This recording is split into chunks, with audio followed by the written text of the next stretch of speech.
LaMelo Ball is one of the most polarizing prospects in NBA history. Before the draft, a lot of people thought that he was great, a lot of people thought that he was overrated and riding off of his name. But throughout the first 2 months of the NBA season, he's proven that he's a legitimate NBA talent, and in my opinion is going to be a superstar in the near future.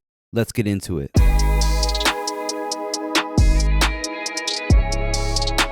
Just to give you an idea, at the time of this video, LaMelo Ball leads all NBA rookies in total points, rebounds, assists, steals, double-doubles, triple-doubles, and player efficiency rating. Over his last 8 games, he's averaging 21.6 points per game on 49% shooting, including 44% from 3 on 6.3 attempts per game. And within those last 8 games, he also put up a career-high 34 points against the Utah Jazz. As a passer and a playmaker, we all knew what LaMelo Ball brought to the table even before he got to the NBA, and he undoubtedly makes his teammates better because of his ability to create situations that create advantages for them. But in his first couple months as an NBA player, LaMelo Ball has shown that he can score the ball at an elite level as well. I want to break down exactly why that is. The first thing is his physical tools. Listed at 6'7", he uses his length very well offensively to be able to finish and get by people much easier than most point guards can. A lot of times when he drives to the basket, he's able to finish over people and through people, where the majority of point guards have got to finish over people or around people and be a bit craftier. LaMelo's able to finish in some absolutely incredible ways because of his length. This clip right here is a great example of this.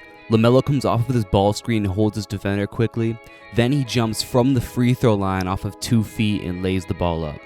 These are just straight up finishes that most point guards can't make. And when you watch LaMelo play, you'll notice he's able to finish off of 1 foot or off of 2 feet, but he'll usually go to 2 feet whenever he needs to finish in traffic or if he needs to extend away from his defender. And it's a great example of why players need to make sure that they're working on their 2-foot finishing, that they're able to play off of a jump stop, off of a stride stop, off of an extension. LaMelo's really good at all of these, and it makes him very difficult to stop when he's in the paint.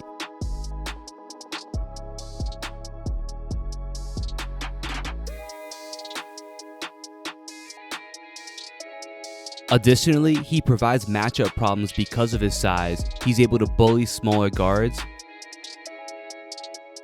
and he's also able to clean up plays like this.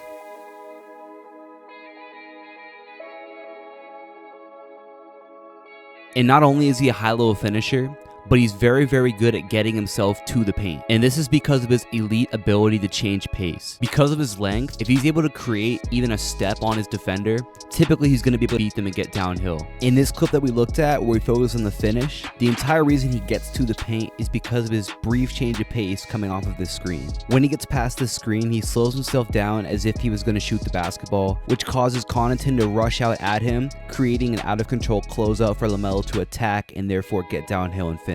He's much more explosive than people give him credit for, and a big part of that is because he's able to change his speed so well. Additionally, one other small detail that you'll notice when you see him driving is that he has very active off arm, which helps him to keep defenders off of him.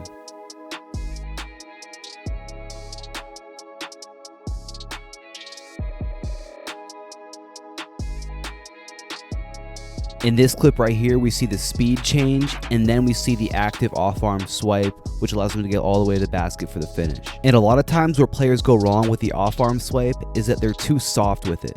You're not trying to fight the guy, but you want to make sure that you get his hand off of you, and as you see from LaMelo in both of these clips, it might take a little bit more physicality from you.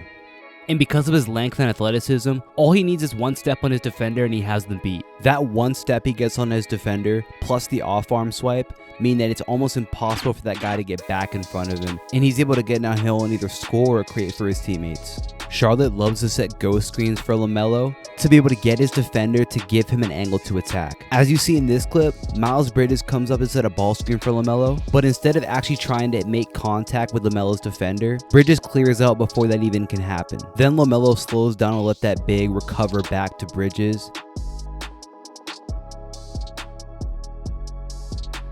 And once he goes, that lane is open and LaMelo can attack.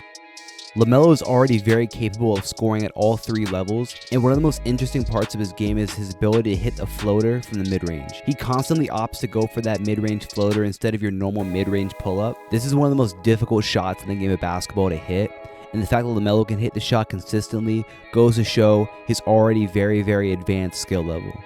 One of the biggest question marks with LaMelo Ball when he came into the NBA was his consistency as a three-point shooter. Shot making is one of those things that he's going to continue to get better at with time, but up to this point, like I said, he's been shooting the ball at over 40% over his last 8 games, which means that defenses have to respect his ability to shoot the ball from that range, which opens up the rest of the floor for him and for his teammates. And on top of all of that, we've all known the great feel for the game that he's had even before he stepped foot in the NBA. This is evident in the way that he's able to pass the ball and set up his teammates. So much of basketball is just being able to make plays. And ultimately, guys who are playmakers are the ones who win games. LaMelo Ball has been a playmaker since day one, and I'm excited to see how he develops in the next couple years. Make sure you guys click the top link in my description below to get my free elite perimeter scorer workout where you hit a bunch of skills you need to have if you want to be a great perimeter scorer. Make sure you leave a like and subscribe and drop a comment. Let me know what you think. Talk to you guys soon. Peace.